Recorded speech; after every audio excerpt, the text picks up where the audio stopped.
Hey everybody, how's everybody doing? I don't have any way of, I guess, gathering that information back, but send me the answer psychically, spiritually, or whatever, huh? I actually, even in my last video, right, I'm attempting to take breaks with these things, but something has compelled me very strongly in the last couple days with all sorts of spooky woo-woo stuff that's been happening, and I'm in tune with it, and I'm about to go into that here and why this is such an important update regarding the coronavirus, the times to come, and also everything we've been discussing with FASB 56 and the secret coup in the United States government and what their financial system's all about. We're going to tie that back in together. We're going to do a cycle here like we typically do with these videos, and we're going to start with some space program stuff. But today's theme is really the color green. And you'll see why that is throughout the video. The green is the theme, and I've got several book sources that I'm going to be referencing today. But we're not going to actually. We're going to get a break with gematria because this is all stuff that gematria doesn't matter for instance, and it matters to all the videos that we've just done and covered with all gematria figures though, because the concepts will be familiar to you if you've seen those. I'll put my playlists in here, but in particular, uh, Year Zero is the playlist to watch. I'll put that in the description, so you can kind of catch up to speed with where we're at with the color green too. And this is the Earth Grid Control Network one that is from last year. So those are where you can go if you're finding this somehow in my channel for the first time. Start here and just watch all the way through from the Earth Grid Network stuff. Once 2020 clicked over, we've been covering the implication of some of the foundation work we did last year. And so that's where I would begin, and so I'll link it there. I'll come back to this story. But my disclaimer also, this is my current understanding of what may be incumbent upon us as humanity to get into these times ahead. And I say that not so somberly because of, I hope this video, and probably, I really hope this video becomes a tool, or a tool in the belt, or weapon in the sheath of the spiritually inclined person who wants to activate Christ within them in these times to come, quite frankly, and what the second coming of Christ is. And so that might sound a little bit out there, maybe not for a lot of you that are here watching this thing right now, but I'm gonna cite those books, and we're gonna not get into the passages though. No gematria, no passages of books necessarily, other than one. But anyway, here I go. We're starting here, of course, in China. Again, China's the central key figure to everything in the worldly events right now, especially if you've been looking into the coronavirus stuff. That's going to be a really big theme of this video too, of course. But it says a new space race: U.S., China, Russia, and Europe all plan for moon bases. February 5th is the story. We've talked all about Stephen Quast's discussion with everything related to the space program, the secret space program now made public. The Hillsdale College talk. I'm going to link this again. It's an incredibly important talk for people to listen to. It's absolutely telling us in plain sight what is happening between the lines. So China's involved here, and in a way that, I'm sorry, I've got to get back to the article here.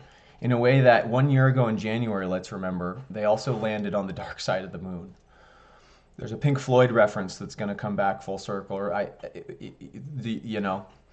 the time and money concepts, the Wizard of Oz concepts of the dark side of the moon, how it's synced up with the Wizard of Oz movie that everybody's seen. I'm sure if you haven't, you have to see that. But now this article reads from the Mind Unleashed. Now National Space Administration is quietly planning to launch yet another probe into space, Chang'e 5. There's the 5 again, V steganography. That permanent station will reach orbit aboard the country's new Long March 5B rocket in the first half of 2020. China and Europe both planned on building a moon base together in a move of international collaboration back in 2017. Europe and Russia are also eyeing plans to send a probe to the dark side of the moon. It says right here in the article. There's the Pink Floyd reference. Space Force had plans of its own for a joint base with Russia. So this is very confusing to me, because China and Russia are both planning on building a moon base as one faction. Europe and Russia therefore want a moon base. Therefore now Russia is associated with China. And the Space Force has plans with Russia, but we're at odds with China. The cycle doesn't complete itself. It breaks apart. The chain breaks apart with the US and China. We'll get into that later. The MOL, which is the Manned Orbiting Laboratory, ran from December 1963 until its alleged cancellation in '69, and its mission was to use entire elite corps of secret US astronauts to gather intelligence on the Soviets during the Cold War. This is what I'm going to do in videos to come, where I'm going to argue that these people involved with the Kennedy assassination were no other than the reject Nazi scientists that got left behind at the end of World War II when the breakaway civilization Nazis went down to Antarctica, which again, we will get into this.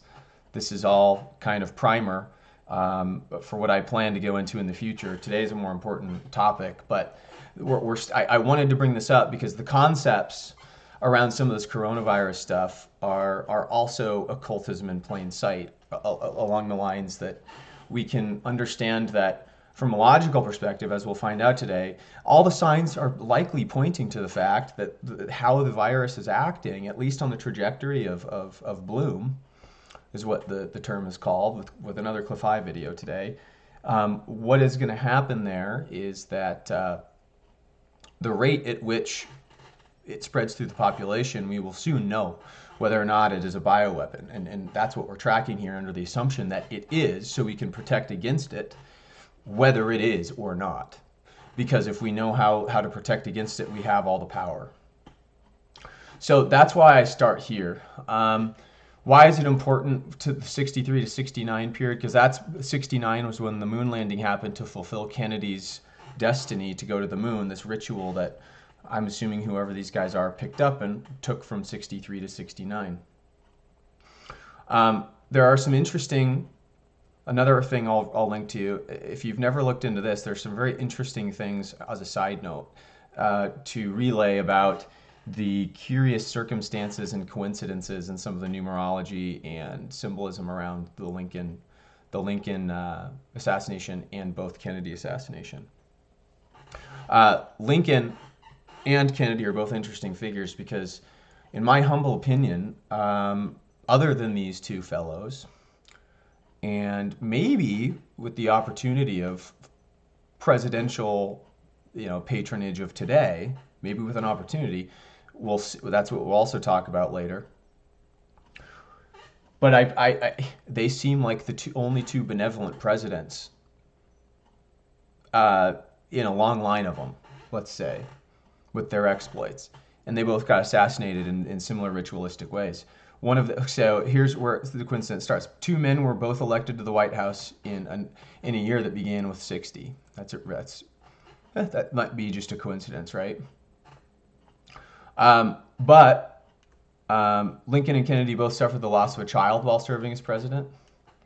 The premature baby of JFK and the wife Jackie passed away at just 2 days old, and Lincoln's died of typhoid fever at age 11.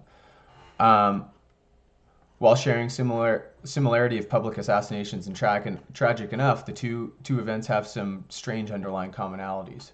Both men were shot in the head. And what's interesting about getting shot in the head is, well, we don't need to get into that here, actually. It'll just get too far off course. Lincoln was at close range while attending a performance of Our American Cousin, Kennedy from a distance while riding in an open-air Dallas motorcade. It was a Lincoln. He was in a Lincoln Continental that he got assassinated in. That's another thing that they don't get into here. But Lincoln was seated in theater box 7 of Ford's Theater at the time of his death. Kennedy was riding on the 7th car of his motorcade. There's a 7 connection there. Both men were killed on a Friday by a man with 3 names, Lee Harvey Oswald and John Wilkes Booth. Despite both assassins initially escaping the murder scenes afterward, Lincoln's killer and Kennedy's killer were both killed before they made it to trial for their crimes. The 2 assassins were born 100 years apart from each other exactly. And as is tradition, both Lincoln and Kennedy were succeeded by their vice presidents. However, both successors shared a surname of Johnson. Individually, none of these coincidences, it states here, it's kind of at the end of the article, is too convincing, but together they provide a freaky tapestry of overlap of 2 presidents who lived a century apart. So, what does divine timing have to do with this? This is why I share this story. It's a kind of a question. Before we already know that as I've mentioned, I think in the past just briefly in a couple of videos, that the Kennedys are associated with Edgar Cayce, and of course everything Edgar Cayce is everything Atlantis, and so what we find out is related to this FASB 56 understanding and the Illuminati behind it, and the questions that have risen, like what we've already talked about with Joseph Farrell's suppositions about the coronavirus and its spreading and money missing.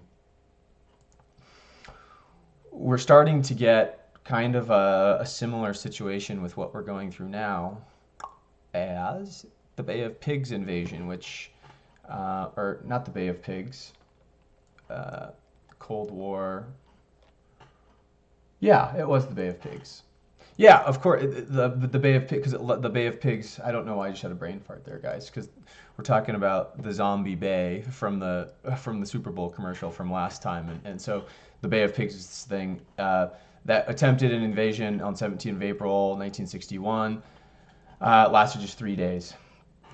And so this whole thing where the Central Intelligence Agency is a central player who commandeered the government after the assassination of Kennedy by way of what I can only suppose it looks like the Bushies, as Catherine Austin Fitts calls them, which is perfect. Prescott Bush has this string of negotiation before the World War II even ended for supplanting a position and securing a position for certain individuals, and so really what you have here with the Central Intelligence Agency, you have the Bay of Pigs invasion being a big cover-up for something that was likely happening because Edgar Cayce prophesied that it did. It's the only thing we haven't ever been able to corroborate because we haven't ever been able to get our hands on enough evidence to know when Atlantis was supposed to rise, which he was saying was between 1963 and 1969. And so because he was saying that, the whole thing in the lead up of 1961, it certainly looks like was to get in front of something and to cover up something that was happening. We also know that Ernest Hemingway and the Kennedys and people like John Lennon and Yoko Ono were buying property in the middle of the Caribbean. And they were all tied in with Edgar Cayce. The story of the Kennedys is an interesting one, and everybody should read it. Maybe I'll have to do a video on this someday too, and how they were tied in with the Hemingways. But honestly, Dark Journalist I'd have to go find the videos, and I don't have time to do it right now, where he covered these stories. But he's probably the primary resource you can go to. I don't need to do a video on it. All the credit goes to him. Everything I know about it came from his research, so I should point you in that direction instead. I'll do my best to find that as a side note. But guys, there's one big cover-up going on with the Bay of Pigs as it relates to Atlantis, and also confirming Cayce's prophecies. Everything else became correct. In fact, everything else he talked about with the 20th century, besides this stuff, because nobody, and it's only an asterisk because it's just that nobody's ever been able to confirm it. So we will see if Atlantis is truly rising from the sea, and if the CIA faction has been trying to, and that's the word trying, like Yoda says, do or do not. There is no try. And this guess there's just a bunch of triers, in my opinion. And so what we have is the U.S. government splitting in 2 factions of Central Intelligence Agency and military. Okay, so with this, guys, I'll link you a couple more articles on the coronavirus. We've talked about this ad nauseum already. There's suspicion behind its spread. It's likely a bioweapon, like we're talking about. we've gone through the economic implications of it in the last video. We don't need to bash a dead, beat a dead horse, but I'll link a couple more articles because they relate to the cruise ships and things that are being affected. But I want to transition really quick into what the implications of these two factions splitting are and how we might be able to start telling the difference between the two and awaken something within us that gives us power, such to give ourselves resolve, discipline, compassion to others in the times to come. Because if this stuff plays out, we will, as Cliff High says, us smart guys won't really be affected much, because we'll put our heads to work, and work from our heart is what we're going to find out today. Not just use your head. In fact, this video is very much additive and prompted by Cliff High's video that he did yesterday regarding the spread of the bloom and the spread of the virus and the event itself. So I'll show you what I mean when I get there. It was a profound realization that I had this morning, and I can't wait to share it with everybody. But first and foremost, we're coming back to another story related to the coronavirus, kind of hard cut into it. And what's interesting, guys, too, is the Lunar New Year period is the year of the rat. Before I even get into the Bill Gates stuff, this is the year of the rat. As you may or may not know, the zodiac of the Chinese go through all of these animal archetypes every 12 years, and this is the start of this one, the year of the rat.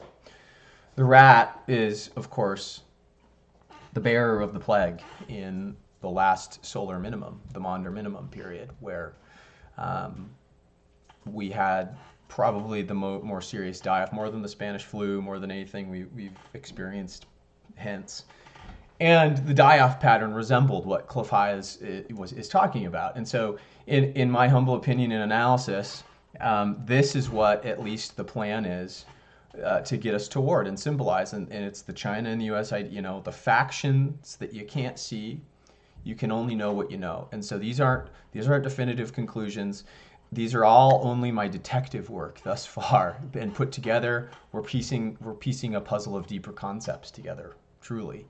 So I want you to know that, and also know astrologically that we're going to reference this too, the horoscope calendar for our zodiac, our zodiac. It's the Vedic zodiac, actually, the Indian, where it comes from India, not Western. Western's actually bunk. It doesn't have enough data. They slice and edit all the data out of Western, and you get all the hippy-dippy guys not using it as a science, but using it as like a fortune-telling technique. And you need to use, if you study astrology as a science, you need to study Vedic astrology, because it measures magnetism relative to planet alignments. It's an actual thing that, of course, we've talked about with Dewey and Dakin's work after the economic collapse, where J. Edgar Hoover assigned them to figure this out, how human social patterns work, and da-da-da-da-da. But I want you guys to make note that the full moon is in Leo, and the full moon was last night. And so this is a particularly pertinent timing of things to be making this video, because Leo is a component of this as well. So we have the rat and we've got Leo as the concepts we're introducing. Here's where we're going to tie it all together. Like, I'll come back to the Gates Foundation. For those not understanding of what happened, mystery spreading of the coronavirus during the Chinese Lunar New Year. So it was during, of course, that's the first thing we didn't point out maybe in the first one, is that lunar, everything doing with the moon, full moon in Leo, full moon, first full moon while this thing is broken out. And they're talking about lower statistics at this point. But the important part of this story was that the simulation was run by the Gates Foundation, former, he started Microsoft, and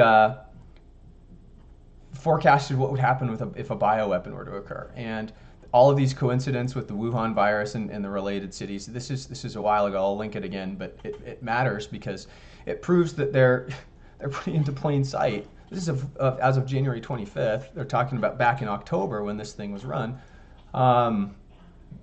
what a plan may or may not be, right? If anybody has ever seen the Georgia Guidestones, this is where it gets weird, right? The Georgia Guidestones are a monument in Georgia, constructed by probably a Masonic source, and they have these messages written in English, Spanish, Swahili, Hindi, Hebrew, Arabic, traditional Chinese, and Russian. All of the worldly like cultures that we're talking about jockeying for position right now. It's very curious, right? Number 1 says maintain humanity under 500 million in perpetual balance with nature. Guide number 2, isn't that interesting that a dictate they think is a divine dictate to make that they can establish what balance truly is. These are the materialists that have likely made these guys, and so you got to think of them wacko and psycho. You can't trust their logic. Who says that 500 million people is perpetual balance with nature? Only God can decide that. Number 2, guide reproduction wisely, improving fitness and diversity. This is exactly what happens in communist China. I was discussing this just the other day about how the one child policy has detrimented their economy, and how there's a bunch of revolutionaries now spawning up in China. And we're starting to see an uprising happen because of this in the culture, because it's just decimated. It's totally imbalanced. Everything about society. Let's just leave it there. Number 3 is unite humanity with a living new language. All of my photos just came apart. But here's the one I was going to reference. Does anybody remember the Tower of Babel story? We were foolish. We were constructing something that we thought was uniting us, but it was a false light. It's a freaking tower. So if the legend shares that we were scattered, we once had disparate cultures, but those cultures were beautiful because they're what made us individuals and made us different. And when we all got under this fallacy of Ahriman or Belial that you need to unite humanity with a new living language, it eliminates the potential for that diversity to occur naturally. God made us all to be individual aspects with free will. And this has implications that you're being led into the wrong direction instead of in unity with the one voice, the one sound. The universe, one verse, one sound. What the Indians represented with the figure Om, which is in the heart chakra. Then you're being led astray. So this is the cautionary tale of the Tower of Babel is number 3. So number 4, rule of passion, faith, tradition, and all things with tempered reason. It's a curious word, reason, right? And passion. Passion is emotion. We've talked a lot about how Darth Vader became who he was because he had too much passion. What do we have? We've got Donald Trump right now, Darth Trump. He's going to factor into this analysis I'm doing too here, so I'll keep his photo back up. I'm sorry, the computer always crashes when I leave these things up, but there you go. You guys can get a preview of what we're going to get into here. Faith, either side can have faith. The Sith and the Jedi both had faith. Tradition instead of culture. Tradition is like by dictate. Think Christmas. This is tradition. This is tradition. Culture happens naturally. Tradition happens by dictate. So these are all the things that have failed democracy, because democracy is a failed model. Because guess what? Based on tempered reason, guys, I want to forward you to this movie, The Hidden Faith of Our Founding Fathers. Oh my God. What you'll find out about these guys is that they lived in what they deemed the age of reason, and intellectualism ruled. This is where the Einstein thought spun out. This is why Nikola Tesla's ideas ultimately in this country were quashed down, because the way of thinking was based in this foundation. It's a 3-hour-long documentary. not enough time to break it apart. But look at just how it begins. It's got the, you guys will see how an underlying aspect of what we're talking about factors into the monetary system if you do this, if you watch this movie. But anyway, back to Microsoft and oh no, we're not back there yet. We're still doing the Georgia Guidestones. Protect people and nations with fair laws and just courts. We're going to get into laws a little bit later. I'll save that one for later in the video. Let all nations rule internally, resolving external disputes in a world court. This one eludes me a little bit, I'll admit. I haven't decoded this one to the degree that I'd like. As I'm sitting here even trying to, kind of grasp more intuition from it, the world court simply represents the United Nations, which, I guess this is where I'm going with it. Yeah. They're the unknown, I think, long skulls. Where's their head? The long skulls. They're kept in secret, just like in the Men in Black. They can't walk among us necessarily because they'd stand out. But this is the United Nations motif, okay?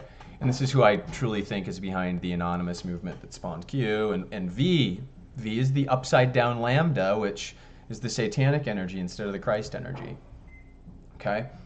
So not good necessarily to do this. I'm not saying I have another answer for it, but as I understand how the world worked back when Atlantis was here, that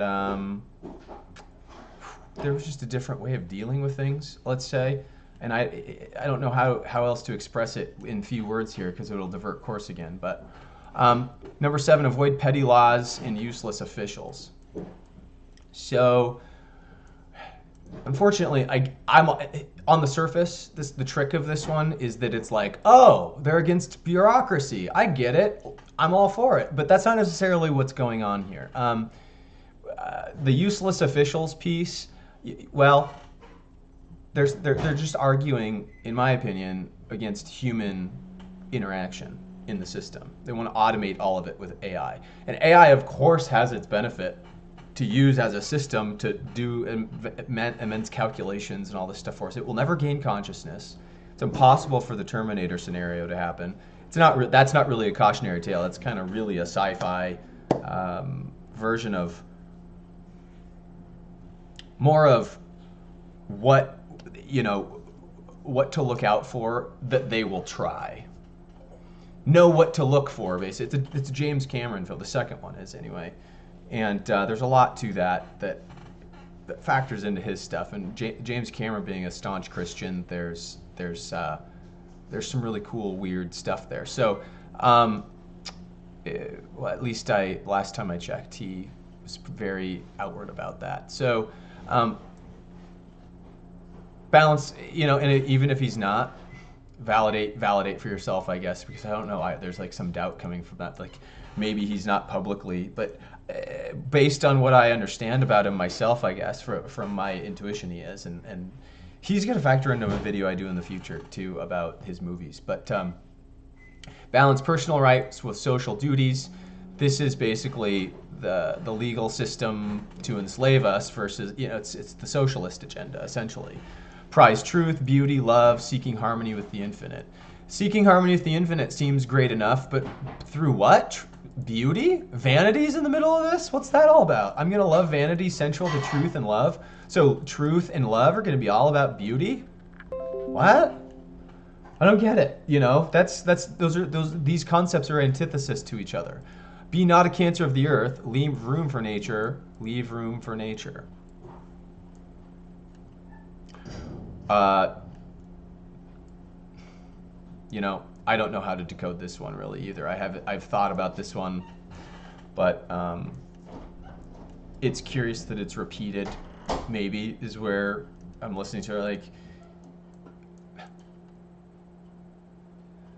a negative plus a negative cancels each other out. Maybe that's what it is. Maybe be not a cancer of the earth.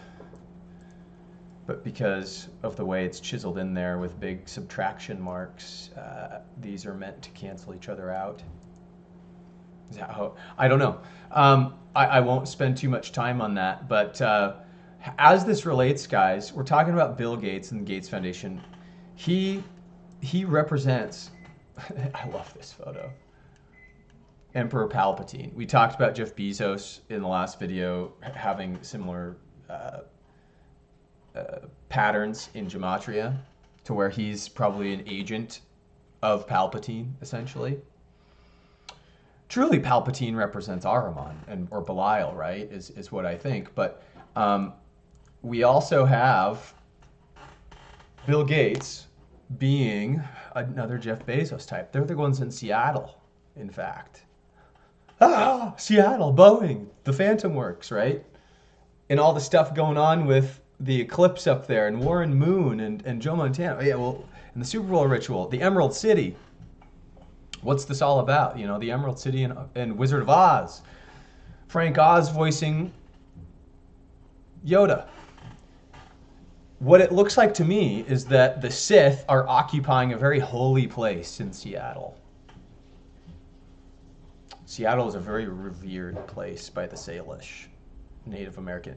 If there's anything that I study the most, it's both the Hopi from where I live now in Phoenix and the Salish up in Seattle, where I am from. And there's a lot of wisdom to be gained from this, but there's a reason why certain cities at certain, of course, we've talked about with the Earth Grid Network, at certain ley lines have, you know, a potentiation to them where it's valuable to capture. Hawaii, maybe the most. And what do we know about the Merkaba structure inside the Earth? Remember, if I'm going to pull this back up, the Merkaba inside the Earth, and the Merkaba that inhabits humankind.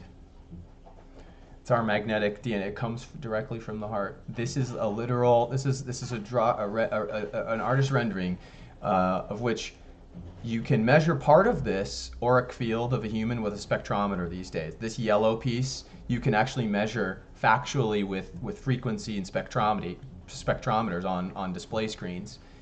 This stuff. Magnetically, you can measure the Merkaba, just like inside the Earth, as the Earth is expanding now, as we are expanding in our hearts, along with the Earth. We are connected with the Earth, it turns out, because you'd have to be to live in a place. And it's a holy place, as shown with the Merkaba, which is the structure that's inside the Earth.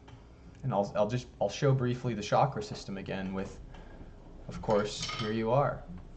I was mistaken. The Om is the third eye. I forgot where the serpent heads end. This is not Om. This is a different glyph. But the Merkaba is central to where we're at, Earth representing the heart chakra. Okay? Now, we're going to come back to this structure with the planetary destruction story, of course, as we're tying together at the end of this video too, and what it means for us, because this is the piece that was destroyed a long time ago. And so we're gonna investigate that, but simply remember that Hawaii is one of the points of the Merkaba. The Devil's Triangle is one of the points of the Merkaba over in China and the Indonesian Sea. The Bermuda Triangle is one of the points of the Merkaba. You have incredibly high energy places of love at these places. Atlantis, I believe, was a true place of love, where that Bermuda Triangle mess is. And why do you think there's this magnetic anomaly there? Something terrible happened there in the war of the Jedi versus the Sith, Palpatine versus Yoda. We're seeing it play out to this day, and we're seeing it with two classes of wizards. If we're looking at the CIA and the military, maybe the way we need to look at it is the two classes of wizards fighting for supremacy, with another hidden class maybe really getting in there, pulling the strings, let's say. Those classes that are fighting for the energy, for the Merkaba energy, Oops. That was a mistake that I pulled it at. They're fighting for this green Merkaba energy. Remember green, right? Is that they are jockeying for two different aspects of it. We've talked on this channel too about the pentagram and the Venus petals. How Venus perfectly represents a divine pentagram. Look how beautiful this petal is. Venus being a captured planet, not original to our system, comes in and perfectly creates this harmonic. Spark gaps with the Grand Canyon, all the weird stuff we've talked about, but ultimately, this is the structure of the five senses. It's the structure of all of sacred math and geometry. Okay? And if it's upright, if you're using it upright, you're in tune with God. If you're using your five senses upright, you're in tune with God. Because this is your head, it's your sensor array. And if we're going back to the structure of the Hermetic staff, which is really what this is, it's a representation of a healthy, divine person, angelic in nature when they're connecting with their angelic energies outside their body. Everything here is of the body. The angelic is outside the body. And so you have to be able to receive in the third eye in the middle of your brain, just like the eye of Horus. The eye of Horus is a representation of this in hieroglyphics. The serpent energy, the five senses, represented by the penta, upright penta, the lambda. If we're looking at the reverse of the V steganography stuff, you're going to be completely open and receiving to God. He's speaking to you. This is God's voice. He's speaking to you through intuition. You're receiving it through the antenna. All of the senses, all five of them are really up here. Touch is just an effect, right? But there's really something to be said, I should say, for doing this, because if you do, you can capture the benefic, as it's called, green Merkaba energy. The things about that are good are love, trust, understanding. I had, the Emerald City, right? Oh my gosh, you've got all this green coming about, right? What was good about Abraham Lincoln, as we were talking about earlier, right? He brought out the greenback. He was all about the greenback. And the greenback was a labor-backed currency that took out the central banker's power for 40 years before they can install it again with the Federal Reserve. He messed it up. That's the true reason why I think he got assassinated. It didn't have anything to do with anything else. And this is what the true Civil War impetuses are all about, right? So the greenback, interesting, right? What's that all about? We have this theme here that's playing out, in other words, with Bill Gates versus Yoda. Yoda represents the good side. And the Yoda side are the good wizards, the Jedi. They're using the green energy for good that we're talking about. And there are people like Alan Greenspan, Bart Chilton, like we've gone over in the last channels. Over here we've got people like Jamie Dimon and Jeff Bezos and Bill Gates, on the Palpatine side. So, but and they use the green energy too. They're hijacking the heart. Remember that we're looking at the eighth sphere. If these are the chakra systems, Venus comes in to replace our broken third eye chakra. Venus is a captured planet. It occupies position 6. It came in as a captured planet sent by God with an angelic force aboard it, I believe. This is what Nikola Tesla talked about too. He was all about the Venetian stuff. What was that all about? He said he was receiving signals from Venus. He said he was literally downloading thoughts from Venus. What's that all about? To replace the broken planet, the exploded planet. A la the story of Star Wars when Alderaan blew up by the Death Star. Thing that looks an awful lot like the constructed object that I argue is the moon. Occupying the fourth inhabitation zone here, the fourth sphere, the eighth sphere, is hijacking it. The Anunnaki, the ones led by Belial and Armon, using the Saturnian force, the red Saturnian force, to trick us and hijack our Merkabic structure, and our antenna, to think that materialism is good. Look at how it's red. Look how it's red. Notice how funny that is with the color of the lightsaber. I also love in this picture that Yoda's not even using a lightsaber. He's got his cane. He doesn't even need it.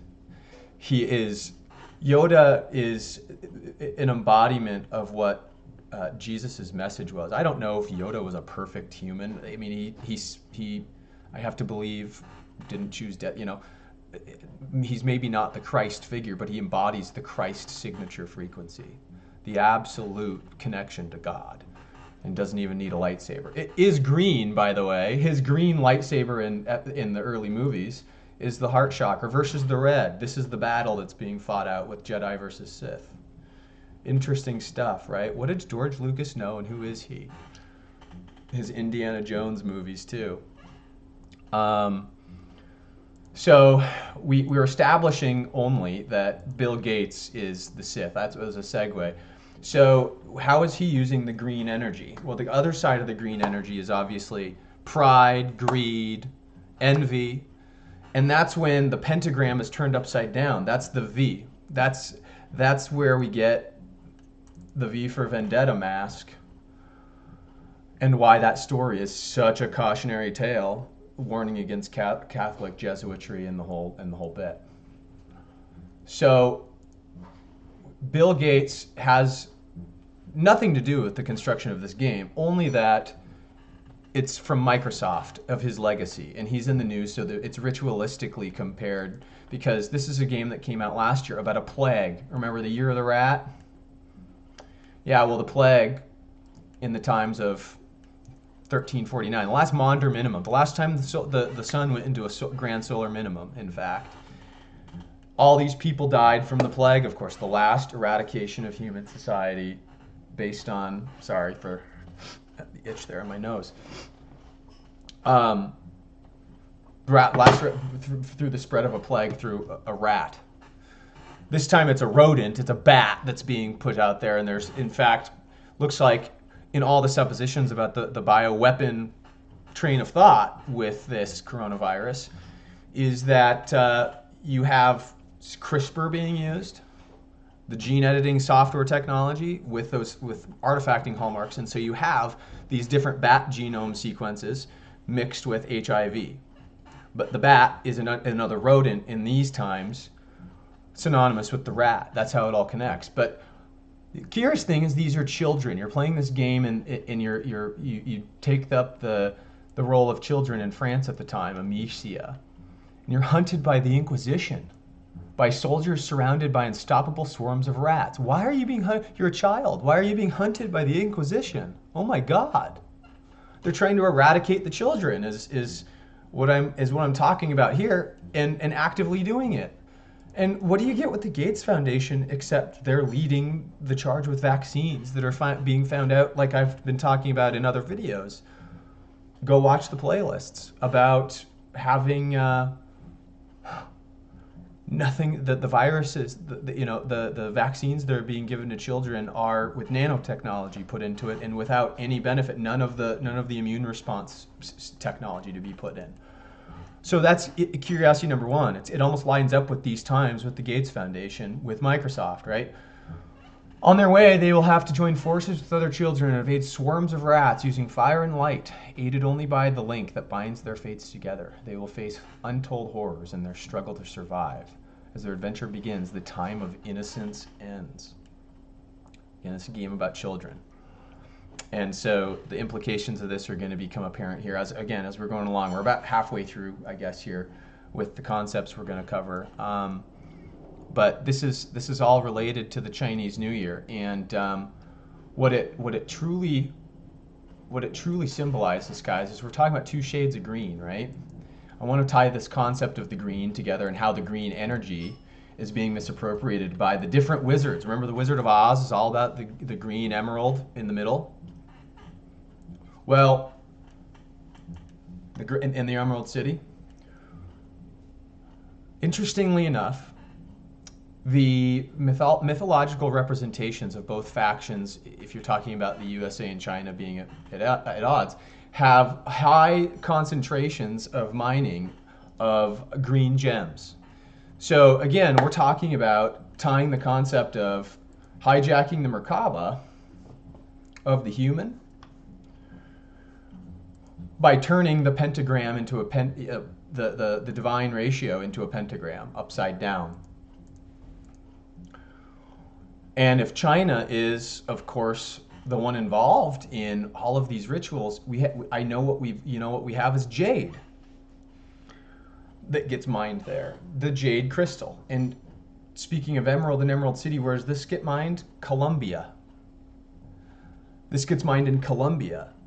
We are a Colombian society in the United States. Christopher Columbus founded America, right? All of our statuesque art that kind of looks Greek, it's all based around Colombian mythology.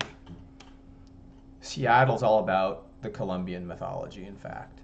The Colombian River that takes on the evergreen state, that splits the evergreen state at the bottom. Emerald is the benefic energy. So Seattle is a very holy place to the Salish, right? It is a very holy place, again, that's been hijacked and is being occupied by Amazon and Microsoft and all these things. Well, emerald represents, when you look into the crystal symbology of it, it represents all the things we're talking about: trust, love, companionship, grace. And jade is materialism incarnate. And no mistaking, this all makes sense. It comes out of China, the most materialistic place on the planet. That they, I don't know what happened there. I haven't dug into ancient Chinese in the way that I have for the Hebrew side of things. I will have to get to that someday. I went back through all of dynastic China, at least in a course in college. But it has nothing to do with the implications of what we're getting into at this channel. So know that those are the energies that are being used. And I wanted to call everybody's attention back. Of course, in plain sight, how can we confirm that the occult is using this? Jade Helm 15. Remember? Does anybody remember that? Jade Helm 15. Remember that 15 is the devil card. Slavery. But it's voluntary slavery. Remember, they're mind controlling us to put us into voluntary slavery is what this is. So Jade Helm, the helm, they're saying you cover up your connection to God. Don't hear him anymore. Put a jade helm on. We'll mind control you. It's a CIA mind tactic. It's a psyop type of a thing is how you look at that. So it's like the CIA and China are in cahoots with each other with this coronavirus thing. Notice how coronavirus also, everybody talks about the beer, makes a joke out of it. And, the thing I see with coronavirus is it's caused by the sun. And it's when the sun goes into grand solar minimum, the magnetic minimum of the activity cycle connected to the earth, that you get plague. This is the last time it happened. So there's opportunity, literally, for this spell to gain some weight. This is all going to connect through way of the Super Bowl commercial again. Here's the next segue, but let's just remember Alan Greenspan. This is going to come into effect again here in a second. But how are we seeing year 0, 2020, the reset? How are we seeing that come out in more Super Bowl commercials? I went back and watched some more of them just to see if there was anything there. It was an exercise I loathed, but I had to face the dark side in order for you guys to get this done. But there's a Shining commercial starring Bryan Cranston, and he's sitting here talking about the new Mountain Dew, 0 sugar, year 0, right? He's tempting somebody with this green Mountain Dew. It's green. Is it jade or is it emerald? Is the question. he's literally reprising Jack Nicholson's role in The Shining in this. And let's remember The Shining had all that moon symbology over it, all the moon landing stuff from, like we were saying, 1969 being a pivotal year when the Vietnam War started and NASA collapsed into itself. The Saturnian organization collapsed into itself to go into hiding under the CIA dictate. The coup, when Kennedy got assassinated, was an attempt to snipe all the green Merkaba energy, basically, away from the Jedi and take it from the Sith. Turn that symbol upside down. Use the Pentagon. The Pentagon was the military, but the military got taken over by the CIA. Mind controlled for all this time. Did the CIA take it back over 50 years later? Is that what the Super Bowl ritual was truly all about? Is that why the Nikola Tesla paradigm is allowed to be happening? Maybe. Maybe. So in the commercial, let's get back to that. He's going through and he's giving her this stuff, and then it's coming out of the elevator. There's more stuff to see here that I'll let you guys kind of see if you want to decode. He played the twins. This would be Gemini in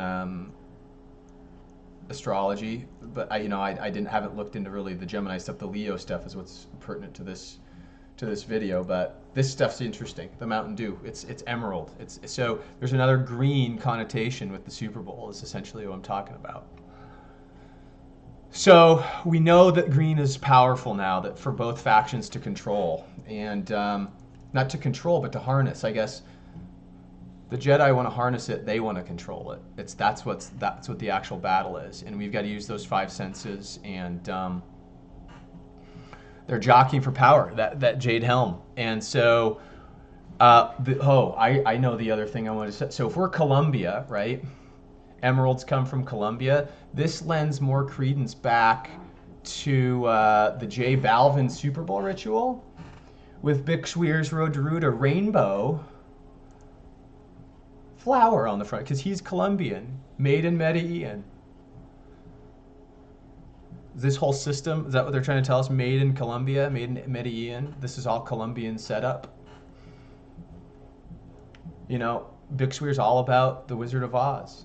And so what's beautiful about this, guys, this made me cry earlier. I was on kind of a journey of discovery while putting this video together. And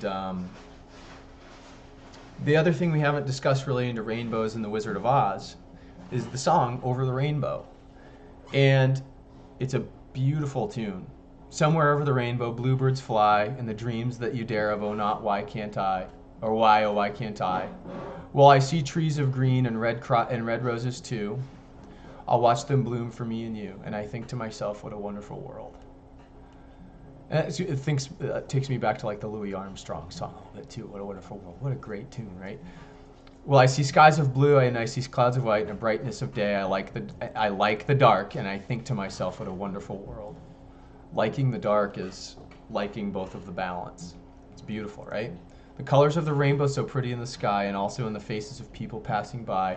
I see friends shaking hands saying, how do you do? They're really saying, I love you. I hear babies cry and I watch them grow. They'll learn much, much more than we'll know. And I think to myself, what a wonderful world. Someday I wish upon a star, wake up where the clouds are far behind me, where trouble melts like lemon drops, high above the chimney top. That's where you'll find me. Oh, somewhere over the rainbow, way up high, and the dreams that you dare of. Why, oh, why can't I? And perhaps the most beautiful rendition of this, guys, was Izzy's. And remember how I'm talking about how Hawaii's on one of the Merkaba points in the Earth Grid network? I'm just going to play it from here because Hawaii resonates somehow in a way that we don't even know how to understand. And it goes back to ancient times and they've held traditions. And it's already going to start bringing me to tears, unfortunately, I think, because it struck me so when I saw this. This is Izzy. And he died, and he was of course a big fat guy, and When he died, this is how the people reacted.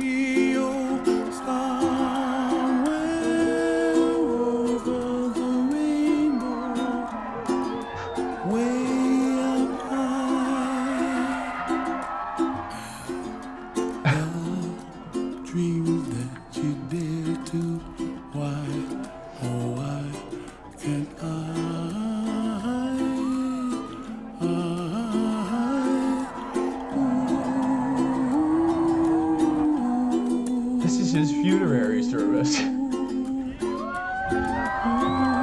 look how jacked everybody is when they return him to God.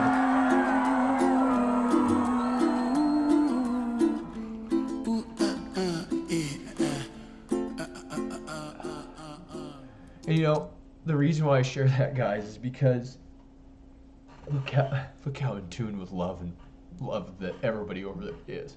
There's something so sacred that we can learn about how those guys live, because they're more connected to Christ than we are.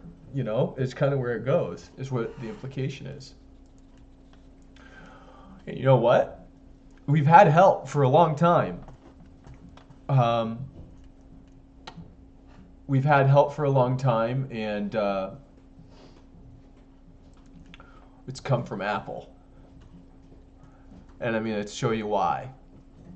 If Amazon and the Jedi contract that they're jockeying for with Microsoft, remember the Jedi contract is what all these companies are jockeying for right now. It's the battle of the Sith versus the Jedi. And what is that battle? But in 1984, to break the future, the possible future of Orwell's society, we get this. The hammer of Thor. Is more powerful a weapon than any fleet. What are we on Earth? The hammer of Thor. We are one people, with one will, one resolve, one cause. Our enemies shall Breaking the plan for the Georgia Guidestones. We shall prevail. We shall prevail. On January just when they did. 24th, Apple Computer will introduce Macintosh. And you'll see why 1984 won't be like 1984.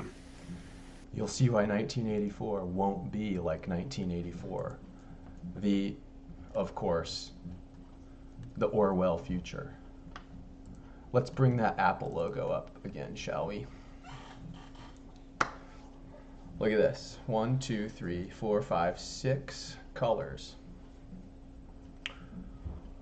It matches up pretty well with this. It leaves off the angelic. This is a riddle around the book, the Pentateuch, and the book of Genesis, everyone. Do you see that green is prioritized at the top, where we've been plucked from the tree? This apple is off the tree, and it's got a bite taken out of it. It's no longer connected to source. So why would it represent the angelic wings anywhere on it? It doesn't. That's the only shade that's not represented here. And it's showing, if you decode this from that perspective of it being plucked off the tree and literally bitten into by some other force, it's bitten into our reality, and whatever this force that took a bite out of it is controlling all of these chakras. Oop. The root chakra, materialism, represents security on the good end, to be secure with something, but materialism. The sacral chakra, the sexual energy, this is lust. Sex in the media and everything. Yellow is courage, finding your personal power. And it also is represented by confidence and things like that. So Steve Jobs was telling us with the very Macintosh logo what Ahrimanic forces are doing to take a bite out of this. Steve Jobs went all over India and all over the Himalayas.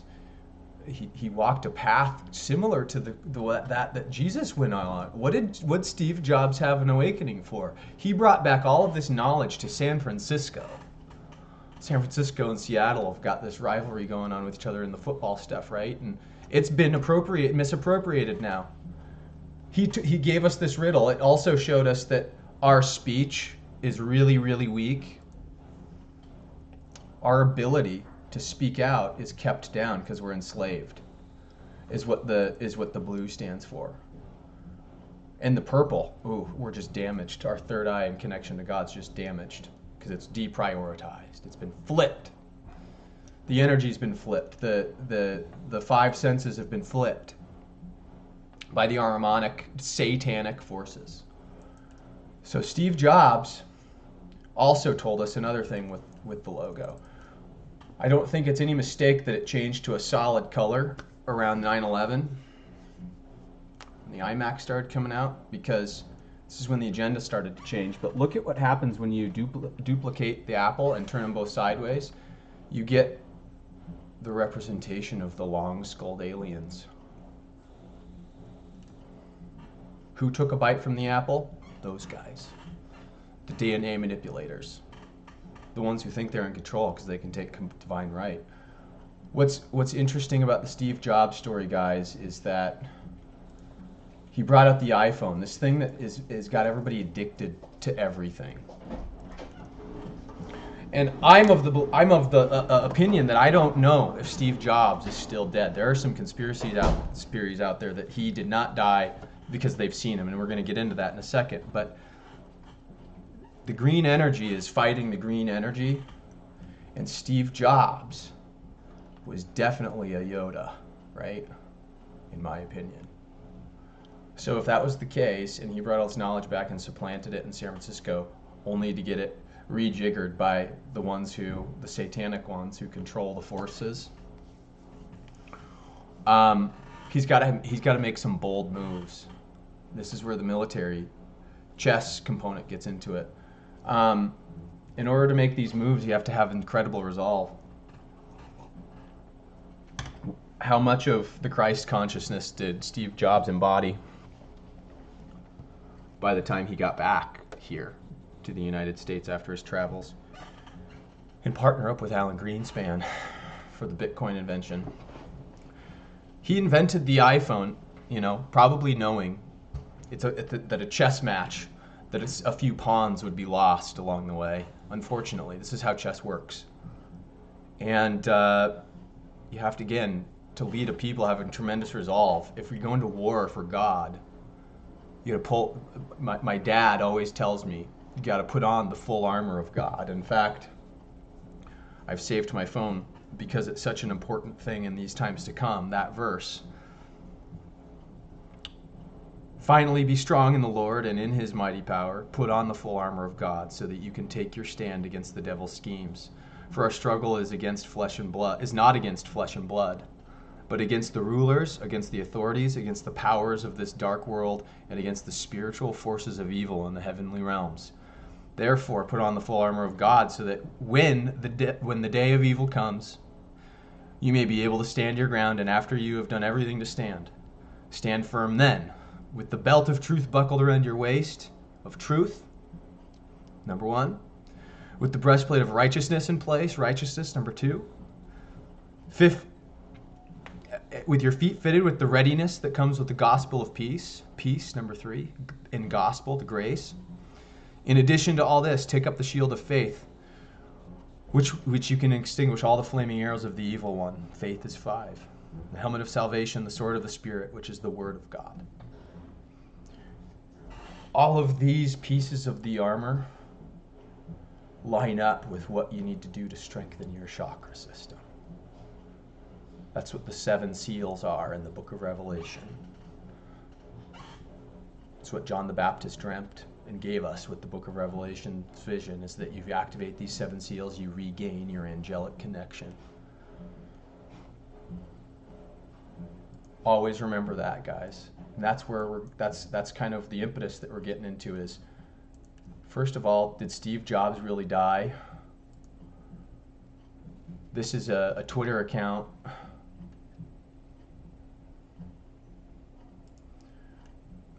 He's going to have...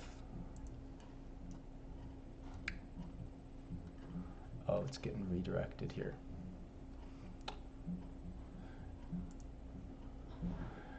There's a picture of him right here in a wheelchair. It looks exactly like him, just months after he's supposedly dead, and he looks very sickly and ill. I'll find a good representation of this. This is not the best one to do, but or a couple of years after he died, in fact. And it makes me wonder if he was being attacked. His physical, health system was being attacked at the time. Oh, interesting, coronavirus. I think this is another one. Yeah, here's another one where he's looking much healthier at this time. I don't know what the date is on. 2019. This happened last year. Looking much healthier. And where did he get caught? Cairo, Egypt. Where Christ grew up. What is he doing in Cairo? Is this Steve Jobs? It certainly looks like it. I think, a healthier Steve Jobs. Look at when he was healthier. Look at his mannerisms. That's the one that gets me. This is the one from years and years ago when he was sick. This one's him now. Green. He knows what he's doing, maybe. Partnering to get the iPhone out. So despite despite, guys, again, back to the iPhone, despite there being negative aspects of it in the apps. Remember, the apps. This is the Apple. They're the people that bit the apps out of it. So he's almost even signaling that the apps are going to be a small component to the overall benefit that the iPhone's going to give. His whole quest to bring out that phone, without these devices, we wouldn't have a transfer mechanism for Bitcoin to come out in this green benefic energy from the good sorcerers, the good wizards, the ones that are on the good Jedi, Alan Greenspans and the Steve Jobs and the Bart Chiltons of the world, just like Bix Weir's Road to Ruta theory lines up. So that was the one move of chess. This bite was the one move of chess that he sacrificed for everything else. Because what it did? It connected us all. It got us talking to each other again. Got us less isolated. We were totally damaged after the Kennedy assassination, and it got us thinking about the possibilities of innovation. Think different was Apple's mantra with him under control, with him under guidance. Because that's what he really was. He was a hard-ass samurai who was guiding a company toward the future with an absolute vision, alongside some other benevolent guys that are tied, probably, in my opinion, to the Essenes, the Mandalorians of Star Wars, that got us here in the first place. Guys, who are the Mandalorians protecting but Baby Yoda? I would argue that these guys like George Lucas and Steve Jobs, and who's feeding them information? Who's giving them the composure of this stuff? How does it all fit together? And what do they know, and how did they know it, and when did they come about it, and are they servants to these ancient Mandalorian in the shadows? Mandalorians are the Essenes type of people. Yoda, Baby Yoda, they're fighting for us. We have really wise ones, right? This is what you can infer. You got wise ones like Steve Jobs and Alan Greenspan, the Yodas of the world. Steve Jobs, just like Yoda, had to depart. He had to die. He had to leave the public light to continue his work. And fake his own death, maybe. And Bart Chilton too? Witness protection like Bix Weir thinks? Oh, maybe. What's keeping Alan Greenspan around? Well, maybe the financial transition out of this whole China mess is what's keeping him around, right? So I'm building up your hope here, guys, because this is kind of what I see in the background and what you can maybe take to the bank, as it were, as the takedown of JP Morgan and the Silver Rig and the correct implementation of the Emerald City energies gets reinstalled over the Jade energies. The Jade Helm agenda has failed. The Jedi contract did not get won by Amazon or Microsoft, potentially. Is Apple still under control by good forces? I don't know. Tim Cook, I don't know. Steve Jobs, definitely. But Steve Jobs did his job by getting this out. The bite of the apple, again, was going to be the addictions, but we got transmission quality. We got the ability to decode things. We became stronger than weaker. The benefit of the app great outweighed the cost. And we can cure kids of addictions from these phones. We've had a really rough period of time where their entire chakra systems have been detuned with the harmonic energies from the 8th sphere, totally hijacked, depressed, or anxious, one side or the other. And we can take control of the situation and save it. And that's what this all represents, our potential to awaken Christ within us, the emerald power. And this is us, guys. We're being protected by people, I think, in the shadows, just outside of view. And they're connected with the Jedi, but the Essenes maybe are trying to awaken a new Jedi class in us. Because we have lived through hardened times. If my suppositions with my researches are correct, our DNA has been edited down to where we only live 100 years sufficiently, right? C60 and things like this look like we're going to even hijack that and take our bodies into the future. Noah and Enoch, they were living for 900, 1,000 years. And it's kept us to where we can't mature nearly as quickly, but it's hardened us. And we are now a hybrid race, let's just face it, potentially, right? But no less God's children. God, his whole universe is his image. I think it's a silly argument to talk about, the Genesis is mistranslated anyway, so the image thing we've already talked about, but it doesn't matter. The argument doesn't matter. Everything is an image of God in this. Remember, universe, one verse, his voice. He's creating all of it. And so we're just one aspect of that. Just like there are all these different races, and we're a weird looking race. We're a weird, funny looking race. Somehow we're adorable, but have this immense power potential, like he's saving the Mandalorian's life. And I think that could be a key to how valuable we are. Humanity is just getting to the beginning of this, and we're not puppets. This is what the whole green Kermit the Frog, Frank Oz, they're trying to tell us. We're not puppets, guys. We're not puppets. So, what else represents the green? We're back to Leo. Just make sure I'm tracking right here. Yeah, the Leo full moon is upon us yesterday. And we're talking about the silver energy from the sun, the Super Bowl ritual coming away year 0, maybe even starting on 2/2, like the Bryan Cranston commercial. Well, Leo is all about the heart chakra, leading with your heart, making decisions definitively and with leadership. And there's a reason why I bring this up in reference to Donald Trump now, and another Darth Vader reference, and why there's even more Star Wars reference to why the tides may be turning. It's because just like Darth Vader, Donald Trump's all of these things. He's passionate, he's emotional, he's reactive. He was a tool for the dark side, maybe for a really long time, with the people he was involved with, of the Epstein variety, and getting in those circles. But he represents Leo.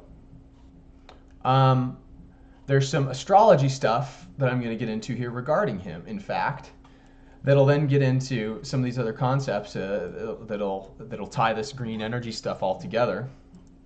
And it's Joni Patri. She's a Vedic scientist is what you can call her. She doesn't do anything except for read what star alignments are, and just like in this book by Dewey and Dakin, can see what the patterns are in the magnetic cycles of reality. Basically, there's nothing more spooky or weird to it than that. So anybody that Again, Western astrology is all hippy-dippy edited crap. Vedic astrology is a science. That's what you can take. So this is what she's talking about. And we're tying it to the full moon and when things transpire and when things click into place. And I'm taking it all the way first to August 2017 predictions for a really short clip, and then we're gonna look at the Leo stuff with President Trump. Close to this solar eclipse. And anytime a planet goes retrograde, it brings up things from the past. And that's exactly what eclipses do. And that's important when the planets go in retrograde, because Mercury is going to go retrograde soon. It brings up things from the past. Eclipses do too. Because in the darkness of an eclipse, the light is darkened, because eclipses cause shadows. And in these shadows, information is always revealed, and I believe this is very valuable information. Now, all eyes are in the political world right now. Why? Because this solar eclipse is occurring in Leo, and Leo is the sign of leaders.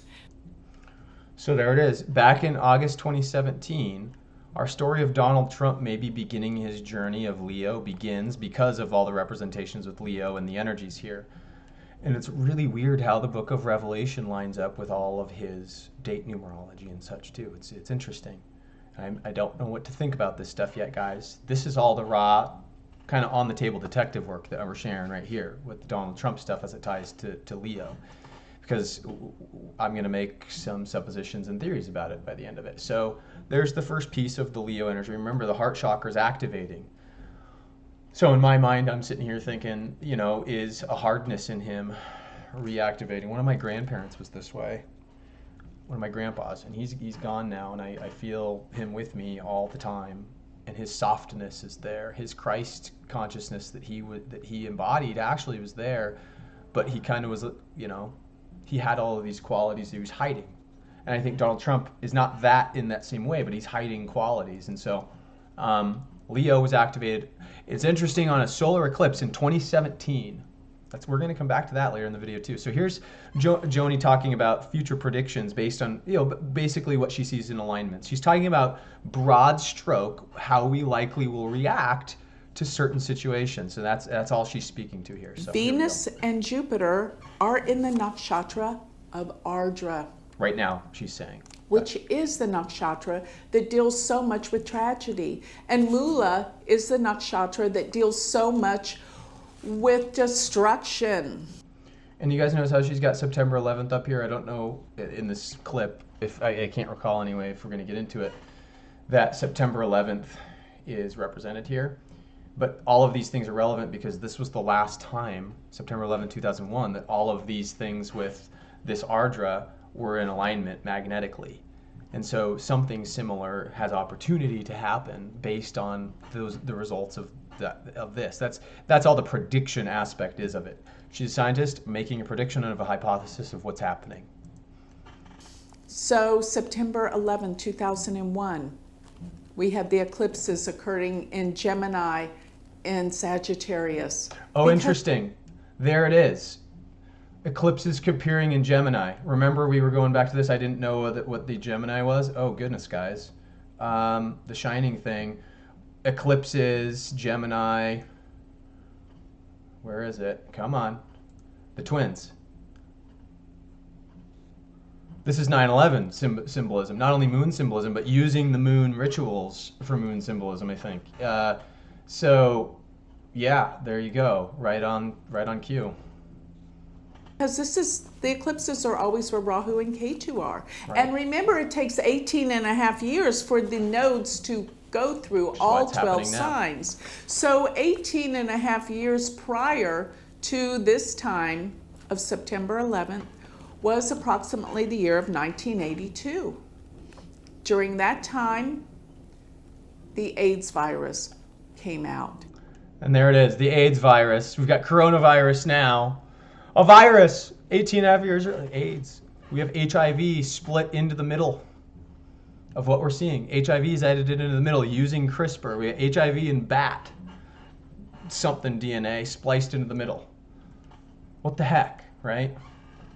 So her next thing here, the last thing is the fact that his ascendant is in Leo, and the degree rising on his ascendant is 6 degrees of Leo, which is conjunct the fixed star Regulus. Regulus is the star that is the heart of the lion. Again, there's the heart of the lion. This is Trump's chart for this year that she's reading, and the fate of the United States, based on his alignments for what his propensities are magnetically. Remember, we have free will to act on whatever these magnetic cycles don't dictate us. They're facts of reality. We have opportunities. We can look at them as opportunities, or we can look at them as deficits. Glass half full, glass half empty type of things. The opportunity in this to exercise the free will is there. This isn't telling the future in any sort of way. It's giving an estimation of what we're looking at as it goes along, basically. In Leo. So It's its in Leo. ascendant's not only in Leo, His but that ascendant's in degree Leo. marking is exactly conjunct that fixed star. What is that star all about? Leadership, kingship, the ruler, and he has become the President of the United States. The Star of David, maybe, the ruler.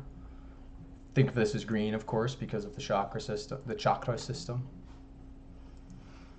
You guys, I hope you guys are looking at how I'm looking at Now, it, right? so much controversy, of course, is in his life and in his rulership, because when you look at his chart, he was born under what?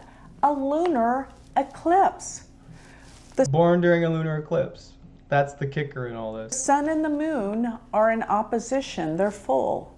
And when you have a full moon conjunct Rahu and Ketu, you get a lunar eclipse. So the sun being in Taurus, remember I'm talking about the sidereal Vedic chart, not the tropical Western chart. So his See, she even says it too. So she hates, I wanted you guys to hear that, she hates the Western things because it's, well, she's being diplomatic about it when she does it. But there's a retrograde coming up, guys, also in the days to come. Heart chakra. Remember, we're talking about green and heart chakra. What's unfortunate about the heart in today's society, what's really unfortunate about the heart in today's society, American Heart Association. We've looked at this logo before, but I should have thought about it. Oh no, American Cancer Society. Hey, well, there's the red heart for the American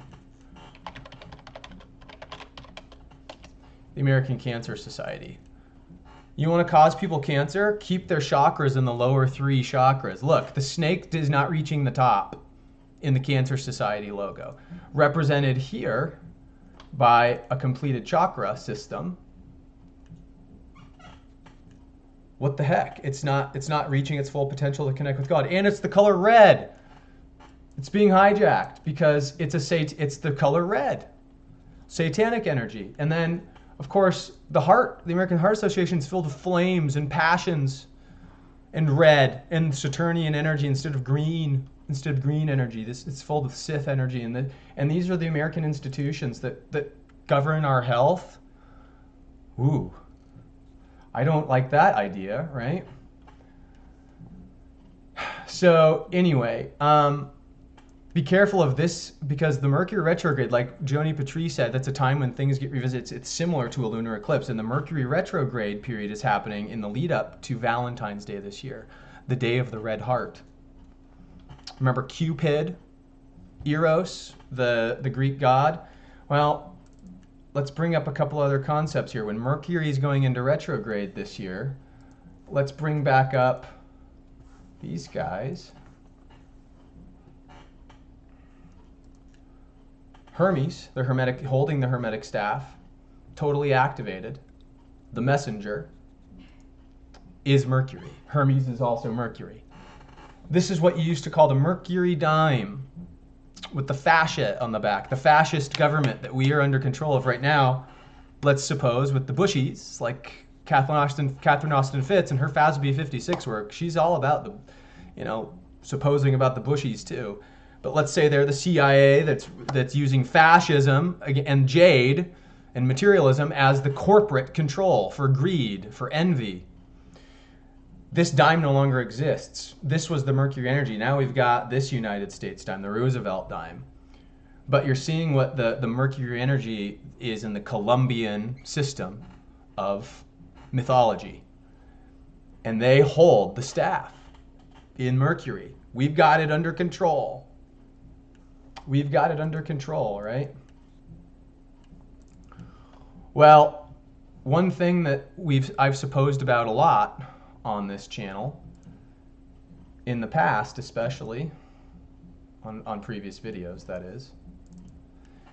is that using Vedic astrology even, they gave it to us. It's a good science, but whoever is at the top has been able to bastardize it to where we think we're going into the age of Aquarius, when we're really going into the age of Leo. Remember, all this would take to measure this correctly is measuring by the autumnal equinox instead of the vernal equinox.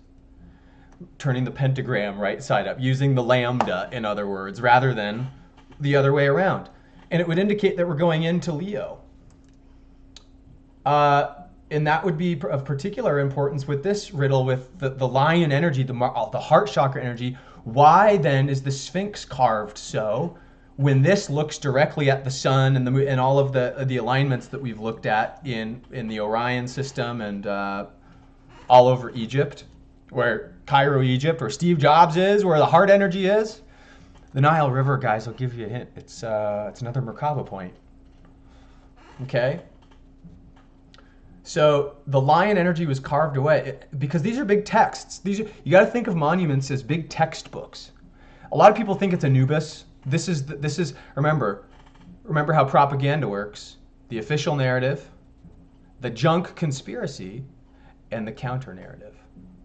You got 3 stories to lead people in the wrong direction. This is the equivalent of flat Earth over here. This Anubis shit. But you get the lion energy, the true Christ energy. Think about what C.S. Lewis's Lion, the Witch, and the Wardrobe was all about. Think about truly, guys, James Earl Jones and the Lion King, Mufasa, the Lion King, and he was also Darth Vader. James Earl Jones voiced Darth Vader. And who do we got here? Where is he? There he is. Donald Trump looks an awful lot like General Patton in a helmet, doesn't he? Weird. Very weird. I don't know what that's about, but you've got to believe maybe that, again, Luke Skywalker was saying with Darth Vader, there's good in him. I can sense good in him. So the true narrative is the lion, guys. I really think we're going into the age of Leo here, and we're clicking into place. And of course, if you look at it, what the Mayans knew, that's just happened already. It clicked into place in 2012. Now, what we're experiencing with prophecies in terms of the tribulation, no one would know the day or the time, but we may be able to interpret it, right? Is this. Talking about the Nile, right? Talking about the Nile River Basin, where these guys are put. We're talking about a couple things remember the 1979 moon ritual, where the eclipse comes across Montana, Joe Montana, 1979. 1979 is also the year. This is the year that the Super Bowl was ritualized against because of Joe Montana being drafted that year and Warren Moon being associated. We go back to my other videos about the Super Bowl if you want to see that stuff. But the more important thing is that same year in 1979, The Wall was released by Pink Floyd. And the interesting thing I wanted to look at in terms of what was an inspiring moment for the style of that was in this book. I've got this All the Songs book. And the Nile song, which was written in 1969. Get this. And the Nile song was released as a single in various countries, notably France and Japan. This is from page 140 of the book. But not in the UK kingdom, the United Kingdom, or the United States. It was later included in 1971 compilation Relic. So it was just this single thing that they released. And the Nile song is something of a showcase for David Gilmour's Dallas Arbiter Fuzzface. The guitarist makes prolific use of the effect on this track. Da da da da.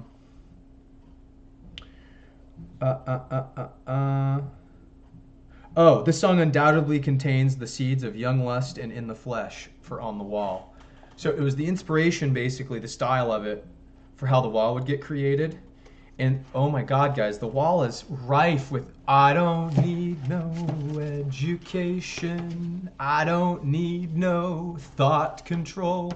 All this stuff, right? And it's a ballad telling you about what the wall construction is. The Berlin Wall is all in there. It's the war. Put this over here. What we're talking about, guys, with the tarot. Remember, the Sphinx is at the top of the wheel. The X steganography. Ahriman. This is the Sphinx. Ahriman controls time and money. Pink Floyd told us all about that. I want to also show the hermit character, because the moon is central in this, and the hermit is like Yoda the hermit on Dagobah, shining a light away from the moon, shining a light toward. He's the true light, the light of the Merkaba. Here's the lantern. Here's the way. Here's Christ. You don't need this moon crap. There's only destruction that can come from believing in this. The energy behind you with the meteors. In a cold, very cold time, the grand solar minimum, right? Remember the moon card, it representing China, and of course the V steganography hero card with the keys on there, and the lamb in the middle, the lambda being encapsulated, the lamb on the lap of the Hierophant, the Catholic symbology. So why is this of importance either? So I think the signal of this date, 11/3, is very important for what Pink Floyd was signaling to us. And what we can all tie back, again, guys, so we're not getting lost here, the lion. And they're trying to tell us all about this emerald energy, too, because of the Wizard of Oz ties in with, again, the Dark Side of the Moon album, the Dark Side of the Moon, everything going into China and Russia and the race to the moon. And what the frick is the moon? Is it the Death Star? The Death Star blasted green energy out of it when it destroyed a planet. What did that green energy represent? Greed, power, lust, wrath, envy, all the 7 deadly sins, basically, right? The Statue of Babylon also always comes to mind, of course, when we're looking at the Yuga cycle. We're building back to where we once were, guys. We're building back from the Greaves up. We already fell. Jesus came back here and was like, all right, let's build again. He came in the darkest of times when we're furthest away from Sirius, when our brain has the least potential to reach God, and he still did it. And he still did it. And he still activated the entirety of the energy of the Kundalini. Despite unending odds, because he's God, right? But here's why the Pink Floyd representation is so sage, because on 11/3, 11:30, 0 gets dropped. Mainstream, dishonest, not true, not honest, not factual, disinfo, politics, perjury, fiction, bullshit. This is propaganda, right? Lies. So Pink Floyd's saying, boom, in my opinion, Super Bowl being what it is, they know something about the moon ritual, the moon Tana ritual, and in the times to come, it'll be lies. So very prophetic. And relating to the eclipses, back to Joni Patri's 2017 eclipse in Leo that happened, and the full moon being in Leo last night. What's happening within me, guys? Why am I experiencing this green energy right now, all of a sudden? There's something to God's divine potential and opportunities and what we're going through. And this stuff is just one way to look at it. Are we in the 7-year tribulation between 2017 and 2024? X marks the spot on Madrid. I haven't done a lot of research into Madrid, I'll be honest. I haven't really looked at the significance of this, but here's X steganography for these total solar eclipses that are happening in equal intervals across the United States. When does this ever happen? Right? So, another thing that's curious before we move on to the Cliff High stuff and the coronavirus and why it matters is this.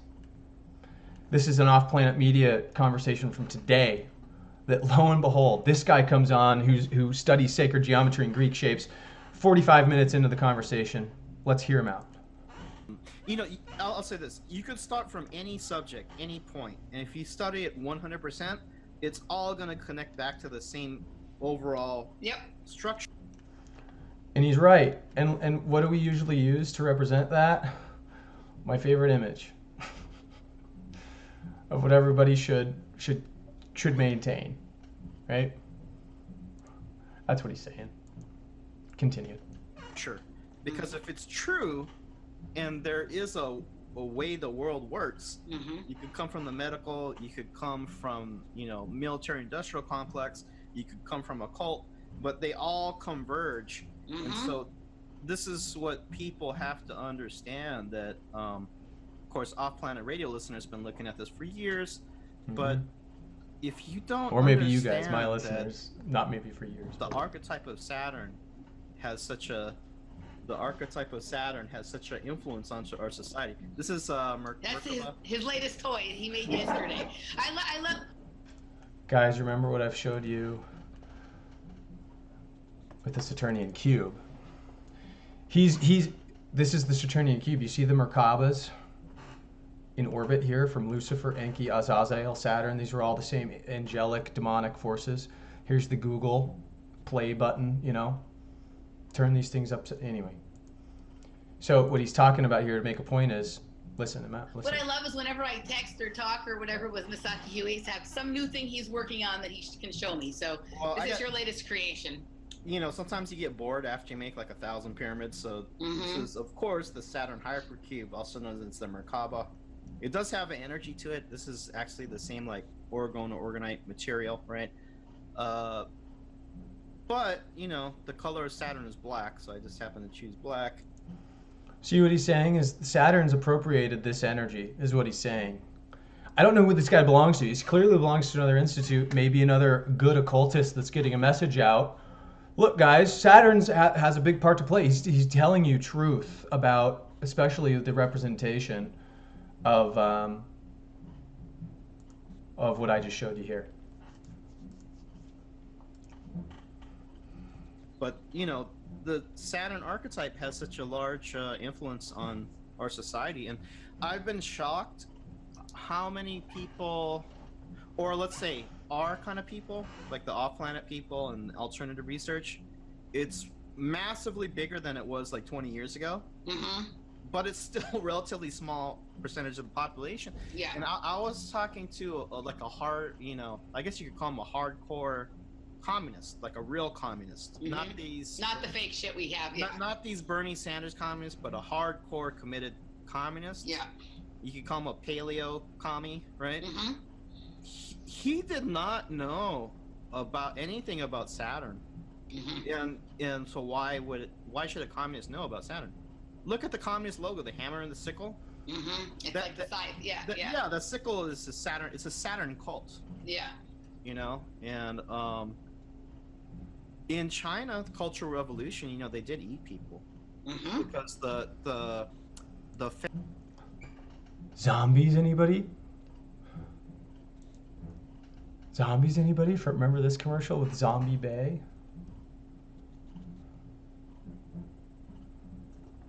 When she's in the car, the coronavirus in Zombie Bay. This guy's a Polynesian or Asian looking guy, so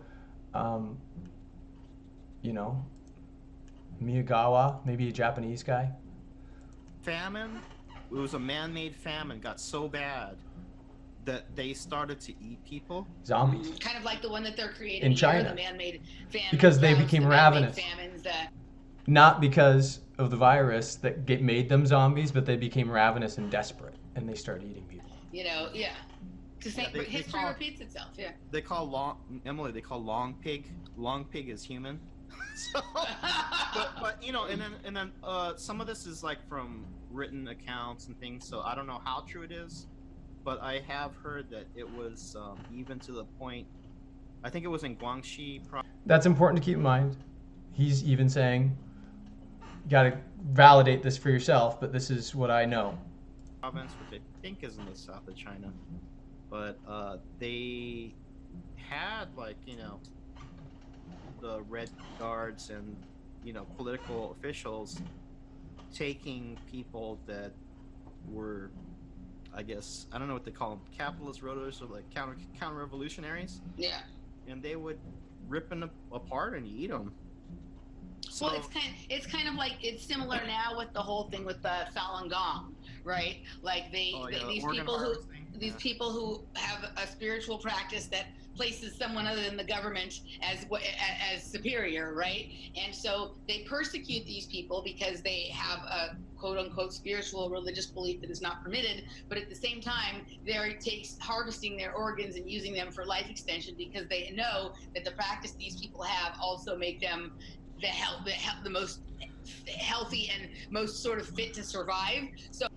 So is this the agenda in China with the coronavirus in these times to come, guys, that we're going to another grand solar minimum? Another article from the Mind Unleashed. And that doesn't mean that we need to freak out. China seems to be, as a communist satanic government, scaring their society into this. But here's another book I'll recommend by Dagmar Degroot that goes into the opportunity that the Dutch and a bunch of European societies at the time of the Black Plague and all these times that all terrible stuff is happening, they harness engineering and their good Jedi green Merkaba energy to get through. And I've always wondered if the Aryans have something to do with the bloodline here and all that. But anyway, the other thing I wanted to point out regarding China before the virus stuff is as it's related to silver. Bix Weir, thank you, dude, for all of your Road to Ruta and Wishes and Rainbow stuff that I can reference because it just makes it easy for some of this Wizard of Oz stuff. But he interviewed Andy Schechtman the other day, and here's a 1-minute clip that we're going to listen to where he's talking about China and who owns silver positions. The U.S. government or the Chinese government?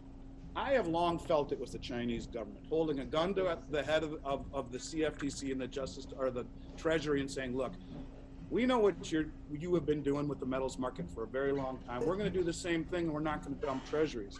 But we want to accumulate gold and silver, and this is how we're going to do it. Maybe I'm wrong. I don't know. But I will say this. The only part that's really confusing on all of this is why are they going after JP Morgan now? And are they only going after them for spoofing, or are they going after them for something larger? Those are the questions that will be really interesting to see how it plays out. And I'd love to hear your take on it if you have a take on it. Yeah, I do. And that's a great segue into the repo market. Now, if you look at when the latest charges came down on the JP Morgan traders, it was like the day before the repo market went sideways. So September, it was right after September 11th. I've been saying keep an eye on that. Like in the Road to Ruta comics. September 17th, that the repo market went up 10% on the rate, which is unheard of. That right before that was the announcement that 4 of the most important traders at JP Morgan are being indicted on RICO. First it wasn't RICO charges; it was just being indicted. Then the repo market goes crazy. The Fed has to intervene. They've been intervening ever since. Right now, it's over $700 billion a night. The reality of more than $700 billion a night. $700 billion was the entirety of the TARP fund bailout in 2008, guys. That's how bad crap is in the economy. That happening, and then JP Morgan in the next few months, it was clear that they're the ones who pulled all the money out of the repo market. And then all of a sudden, the DOJ comes back to all 6 traders and said, we're going to bust you on RICO charges, which is the racketeering charge. And now we have, as of last week, we have a kind of a stealth kind of announcement that JP Morgan itself, the company, is under investigation for rigging precious metals for the last 2 years. And oh, by the way, there's another co-conspirator. So you've got RICO charges, conspiracy charges. There is a fight going on between the U.S. government and JP Morgan, and whoever is, if it's JP Morgan. The U.S. government and JP Morgan, chiefs in San Francisco. San Francisco is where Steve Jobs had a Benefec installation that they turned upside down. All this stuff is lining up, guys. Even the words Bix is saying. Or the Rothschilds or the Rockefellers or China, whoever's the actual owner of the physical metal, that might be the key to what's going on, because whoever owns that metal knows the game. They know that at the end game, you've got to have your hands on the physical thing, because these paper contracts are ridiculous, always have been. So I think. So anyway, we'll leave it there for that piece. One other thing to keep in mind, Florida Maquis also released a video today, perfect death plague symbolism. There's another virus coming out of Africa. This is the type of stuff that also happened in the bubonic plague period when the grand solar minimum happened last time, where everybody was vulnerable, is that multiple strains of viruses and things, the opportunity for viruses to grow came out. You had pneumonic plague, bubonic plague, they were different strains of things, and they caused different ways of death. So I'm gonna link his video in here so you guys can watch that, because he links it all to the Earth Grid network again. And also another confirmation of our collapse using Peak Prosperity's video from today, I think, or no, a couple days ago, that Wuhan and the surrounding cities are where all the cars are made. Tesla and the crash of the Tesla company in terms of rising the good Tesla, the green energy Tesla, let's call him, right? The Yoda Tesla. Oh, where is he? I thought I had him pulled up. Oh, there he is. With the Thor hammer, just like Apple was using. I love this picture. And so is that going to collapse soon? Those are, these are some things that we're starting to have to wonder a little bit more about. Some things I want to show you guys literally from what's occurring here in Shenzhen. Some guys I'll also link these videos up, but you just listen to, we haven't really seen on the ground reporting yet. You just listen to hear how things are going here.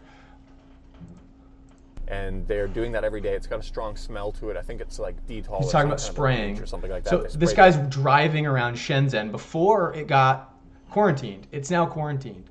This was January 29th, this video. Elevators too.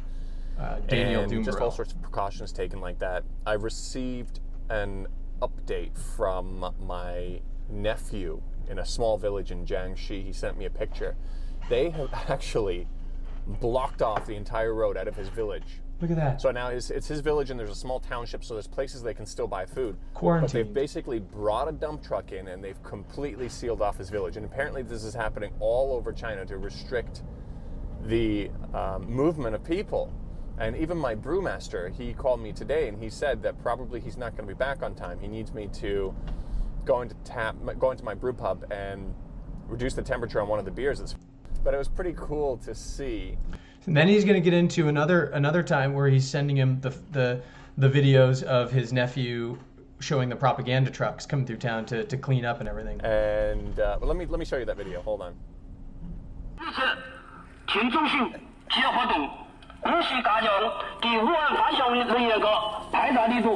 So basically just shouting out the propaganda of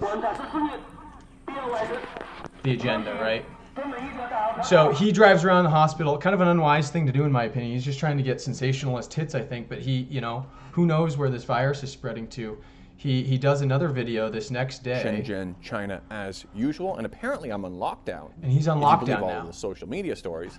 But he's talking about it not being as bad as it is. But he's going out and he's looking at on the mainland physical side. And he's talking about infrastructure shutting down. Like, look, there's nothing coming in and out delivery-wise. Economies are shutting down. And he's not really getting the full implication of it. But this next guy here, it's interesting to me because I'll just link his stuff too. He's going around also just these stupid white guys. They're going around and kind of maybe they're talking about what the rules are. Look at these cameras too, everywhere with the cameras and the surveillance. But it's all, the governments of the world know that the weather stuff is changing, guys. They're trying to defend against it. Honestly, it's, again, this is just Nikola Tesla and the positive green energy paradigm winning out with our potential here against these forces, I think. So get that Dagmar Degroot book. What we're going to get into here is just referencing Cliff High's video from the other day. A lot of you guys that have seen, I'm going to link this too. He goes into a dire situation here about the coronavirus. And this is worth listening to right here because we're going to apply how all of this stuff comes together for us, how we can overcome the anonymous V and reactivate, our Merkabas and harmonize with the green Christ frequency. Because Cliff is a critical thinker to the nth degree, but I think he's hardened so with the way his life has gone, and I don't know if he lets a lot of that spirituality stuff in, even though he's a psychonaut and he's experimented in that degree. He's totally logic sometimes, and so what he's described here in a video is that this is a timeline of the cycle that you can get in any biologic research video. He's linked them in his description line, where you can validate that this is the militaries when they study, the militaries of the world when they study how a bioweapon spreads specifically, this is the course of action it takes. And he goes into why it's probably a bioweapon like we're talking about, with CRISPR being gene edited on top of it and those artifacts being there. And this particular coronavirus, not just of the sun, seems to be weaponized with all the other videos that I've done. So if we can assume that and suppose that, hypothesize that, this is what we can expect the growth rate, the bloom cycles to be, as he puts it, for death. And he circles this period right here because this is back in December when the virus it started infecting. And we're just down here into these kind of ebbing and flowing periods of as the virus is kind of jockeying for itself amongst the public, looking like it attacks Chinese it has a higher propensity to attack Chinese than most people. Remember what this guy said was talking about the Merkaba, Masaki Miyagawa, who was talking about the Chinese people eating themselves when they got desperate, right? So if this thing starts to kill people off and supply chains and economies collapse, he said the total social collapse doesn't happen over here until the end of this cycle. Complete social collapse doesn't happen so probably for 2 more years we wouldn't get that, so 2 years from now. But in the time period leading up, what we can expect is enough disruptions in order to cause a massive amount of death. And mostly he's talking about due to these military forecasts, it's going to be people dependent on electricity and the power grid, like in drugs, to stay alive.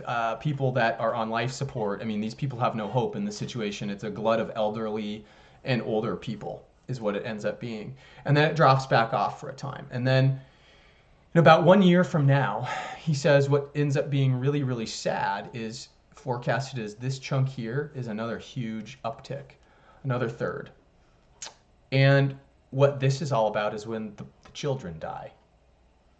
They're left without a structure to attach to. There are a bunch of them that are orphaned. And it brings us back to the children that are being hunted down by the Inquisition in the Plague's Tale, right? So this is a little bit of a sobering remark, and it needs to be, because this is where I want to contend his points a little bit after I get back through this. But he talks about these bloom cycles always playing themselves out after this. He also says, due to immunity and such, like the forecast of like 95% of the population dying, it may be pretty unrealistic for anything because of how immunity tolerance and valence works within the body to cure and adapt to the immunity. So there's a certain amount of positivity that's going on here that's hardening us through the process, making us more resilient too, to where the human population would never wipe itself out. It doesn't sound like entirely even from a bioweapon. It would just cause maybe the intended effect of a social collapse. The black line he draws is polio. This is how you can tell if it's a bioweapon. It has one big last uptick and causes societal collapse, or polio like just blips out. And this is where things kind of cool down and everything becomes restful again. So he, of course, has given us all of the vitamin recommendations like B6 and B12 and C60 and liposomal vitamin C, which I take liberally every day now, more than I did before him recommending it, and I've turned a bunch of other people onto it. While we can keep doing that, guys, there's more important power that we can take back in this time to prevent this type of a tragedy from ever occurring, I think. And that's, first of all, I guess, Robert Skoke's book, I forgot to mention it, Forgotten Civilization. The guy who is truly the foremost expert on these scenarios, and why I think he argues the best for all of the erosion factors of what the Sphinx represents and stuff. Just something to turn you on to, in other words. But guys, in the time to come, these 2 books I'm going to recommend: The Biology of Belief by Bruce Lipton and Become the Iceman by Wim Hof. Using methodologies of breathing and connecting with the pure Christ consciousness of the Venus, the 5, activating the Merkaba, right? By doing this, we have the potential, just like Baby Yoda. What did Baby Yoda do, unbeknownst to him, with the literal healing of human flesh, performing Christ-like miracles on his companions and saving them from gigantic monsters? He was totally committed to the biology of belief, knowing his consciousness could overcome all, harnessing the power of the Force to eradicate the disease. Wim Hof has proven this with purposefully injecting. He's reached meditative states through ice, through sitting in ice and being incredibly resilient to the harshest of conditions. And he's climbed Mount Everest several times in his shorts and nothing else, not a pack, no assistance, by mastering his breath.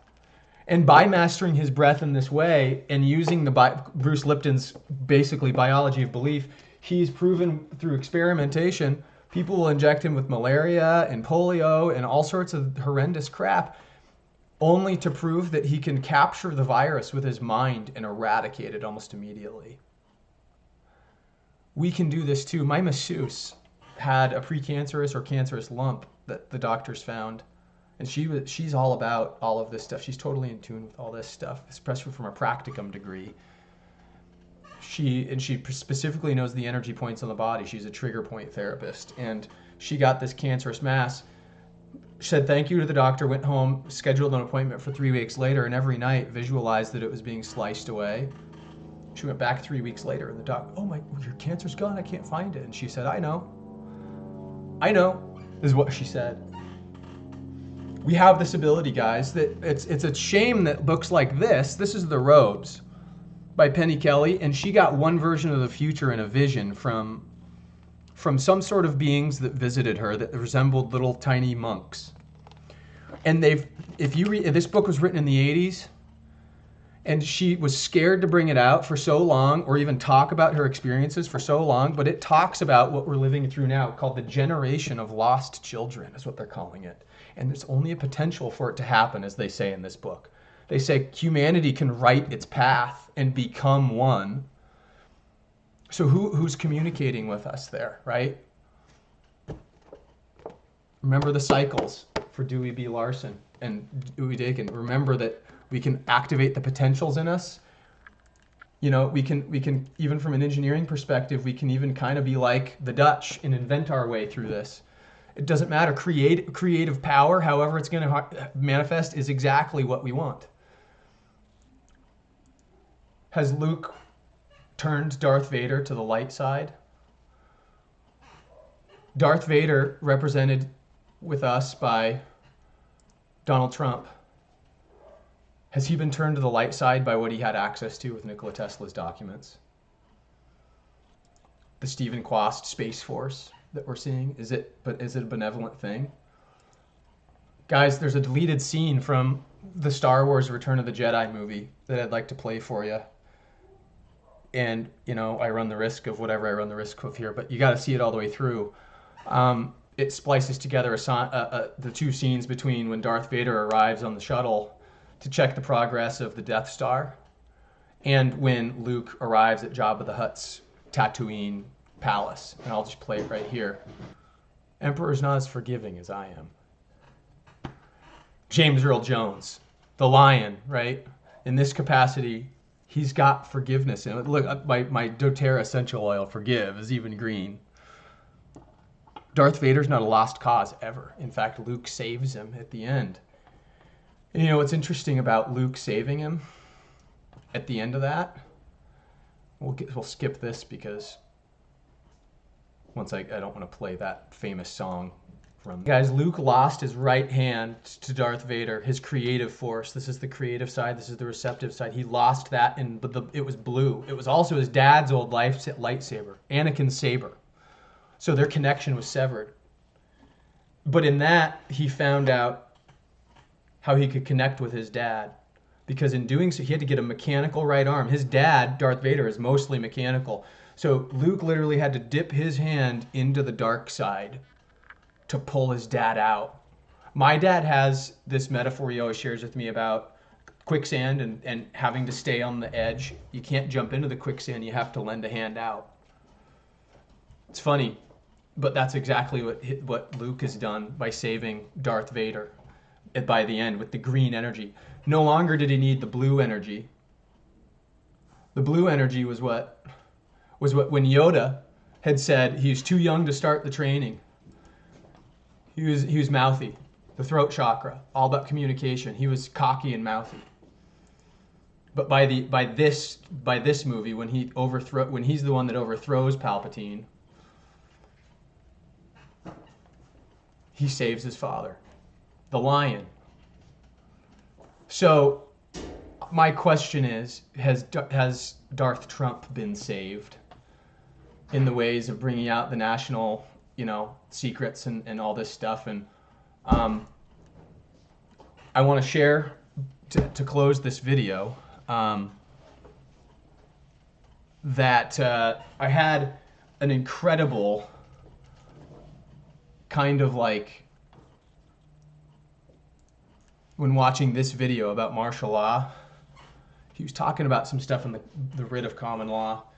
This is the dollar vigilante, Jeff Berwick. He puts on a conference called Anarchapulco in Mexico every year. And he's talking about the coronavirus and potential martial law that's going to come, but he lives in Mexico too.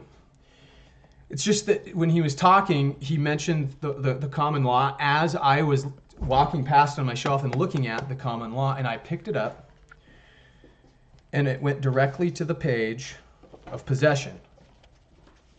And possession is a dual-edged sword, just like the green. Possession of the mind or possession of materials. And think about the word possessed. You're mind controlled if you're possessed. They've got possession of your mind. You need to wrangle back possession of your mind. And not worry about material possessions down here in Saturn. So I'm just going to read you this passage because it led me to other things that will close this video out. They're quite remarkable, and we'll continue on these threads later. And I simply hope that this message has given people hope, this whole video, because all we need to do is have the biology of belief to even stave off any effect of the coronavirus and teach people about it and spread the word so it doesn't affect humanity to where we have this generation of lost children that they're planning with this plague. And we'll gain everything. Anyway, in page 228 of the Common Law, it states, I have shown in the first lecture that the agency, and this is by Oliver Wendell Holmes Jr., I have shown that agency rose out of the early relation in Roman law through the extension pro hac vice to a freeman, one word, freeman, of conceptions derived from the source. So they're extensions of this Latin concept of I should have had this pulled up first, guys. Sorry. Pro hac vice is for on this occasion only. So through the extension on this occasion only to a free man of conceptions derived from that source, the same is true, I think, of our own law, the later development of which seems to have been largely under Roman influence. So they're saying that the occasion of what we owe allegiance to our freedom structure, essentially, is to this Roman structure. As late as Blackstone, agents appear under the general head of servants, so master-servant relationships, us, and the first precedents cited for the peculiar law of agents were cases of master and servant. Stewards, factors, and bailiffs, whoever the law considers as servants, pro tempore, with regard to such of their acts as effect of their masters' or employers' property. So it's laying out who the people in society are: bailiffs, judges, people of the legal definition, people of the law enforcement definition, these people of the Freemasonry definition, probably a lot, right? These guys are the masters that know the servants, the promise of being puppeteers, but they're the ones being puppeted. it's funny again with the devil card, right? Yes, we are all enslaved right now, but it's by choice because we don't know any better. The point of the shackles in that card is that they're loose, and all you need to do is cast them aside. You have to realize that they're there, and you're no longer controlled. It says, it is very true that in modern times of effects of either relation, master and servant or principal and agent, may be accounted for as the result of acts done by the master himself. So these consequences are all of the master's devising, right? And if a man tells another to make a contract in his name or commands him to commit a tort, no special conception is needed to explain why he is held. Again, if you can't figure it out, there's no explanation necessary to share that you're captivated by a money system of slavery, essentially, right? But if the title agency deserves to stand in the law at all, it must be because some peculiar consequences are attached to the fact of the relation. Oh, I skipped a line. And although even in such cases where the intermediate party was a freeman, the conclusion was not reached until the law had become somewhat mature. So we're talking about systems predating the common law, even in here, is what it's talking about. Almost as if there's an age of when these free men existed. It almost like tells me something else in my head of a book called Dune by Frank Herbert, where the concept of the Fremen that have been living in the shadows all this time are hardened and they're on Earth. So going back to the planet destruction by the Death Star, we're going to get into a later video about a scenario that's Joseph Farrell's around the Cosmic War, and I may not do this for a while because it's a whole series to pick apart the steganography that's there, guys. It's a whole new playlist that we've got to start for the Cosmic War. But the cliff notes are that this race of long-headed Anunnaki, these guys that are depicted, that Steve Jobs kind of gave us a clue toward. These guys that manipulate our DNA, they blew up a planet in our system that represented Venus.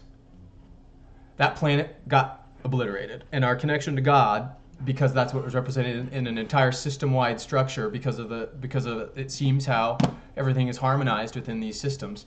We lost our connection to God, and also Jupiter, the Jupiter energy, got pushed back.